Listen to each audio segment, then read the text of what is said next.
Glenda Jackson. Speaker, it's hardly a surprise that Baroness Thatcher was careless over soup being poured over Lord Howe when she was apparently perfectly prepared to send him out to the wicket with a broken bat. Mr. Speaker, when I made my maiden speech, all in this chamber, a little over 2 decades ago, Margaret Thatcher had been elevated to the other place. But Thatcherism was still wreaking, as it had wreaked for the previous decade, the most heinous social, economic and spiritual damage upon this country, upon my constituency and my constituents. Our local hospitals were running on empty. Patients were staying on trolleys in corridors. I tremble to think what the death rate for pensioners would have been this winter if that version of Thatcherism had been fully up and running this year.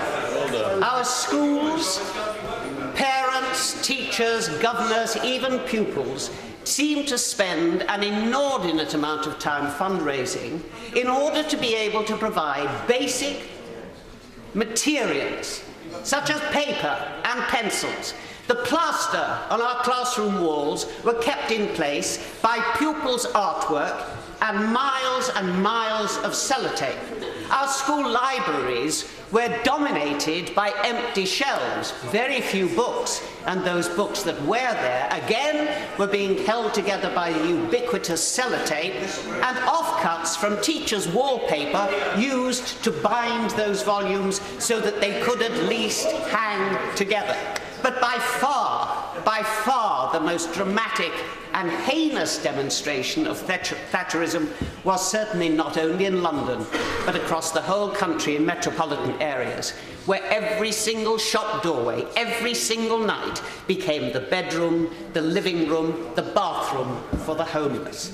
They grew in their thousands.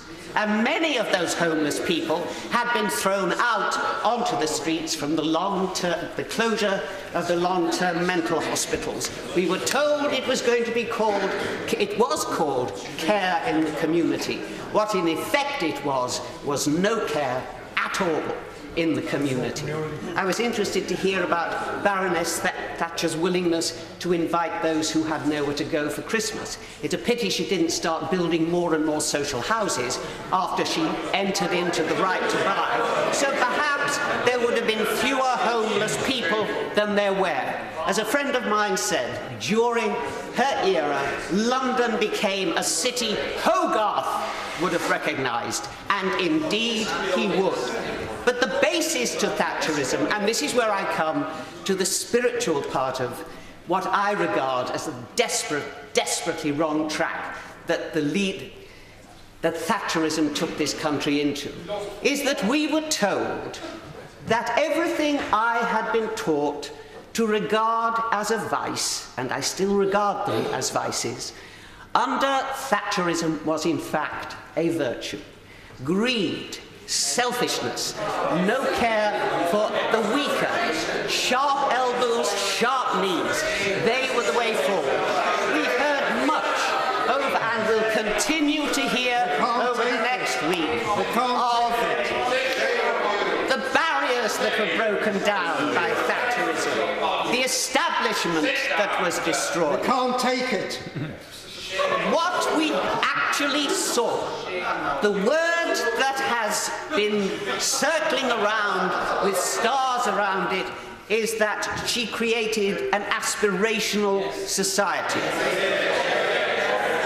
It aspired for things, as indeed one of the former prime ministers, who himself had been elevated to the House of Lords, spoke about selling off the family silver, and people knowing under those years the price of everything and the value of nothing.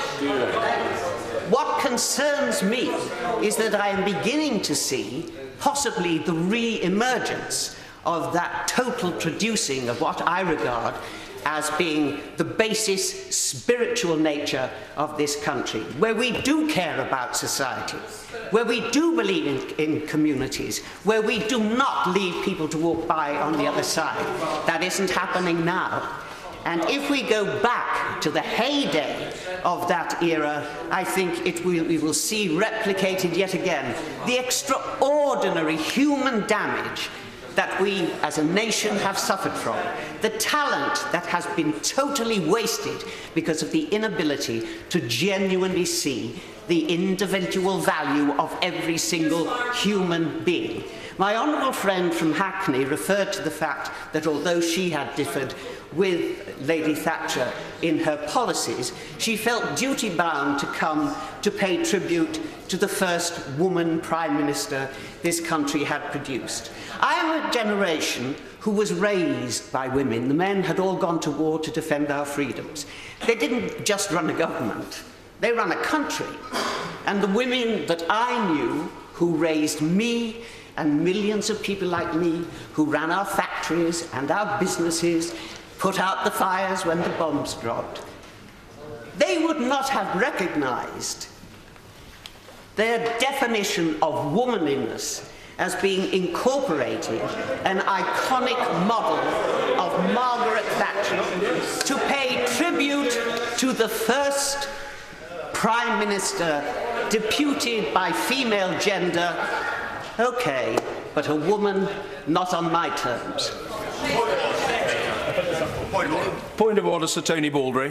Mr. Speaker, the conventions of the House in respect of those occasions, rare occasions, on which the House chooses to make tributes to a person who has been deceased are well established. This is not and has never been a general debate on the memory of the person who has been deceased, but an opportunity for tributes, not an opportunity for honourable members to denigrate the memory of the person who has been deceased. Resume his seat. I'm grateful to the honourable gentleman for his, and I use the term advisedly, attempted point of order. Let me be explicit for the benefit both of the honourable gentleman and of the House. All honourable and right honourable members take responsibility for what they say in this place.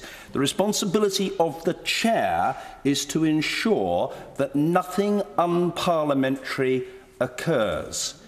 Let me assure the honourable gentleman, for the avoidance of doubt, nothing unparliamentary has occurred. We are debating a motion that says that this House has considered the matter of tributes to the Baroness Thatcher. That is what we are doing, and nothing has got in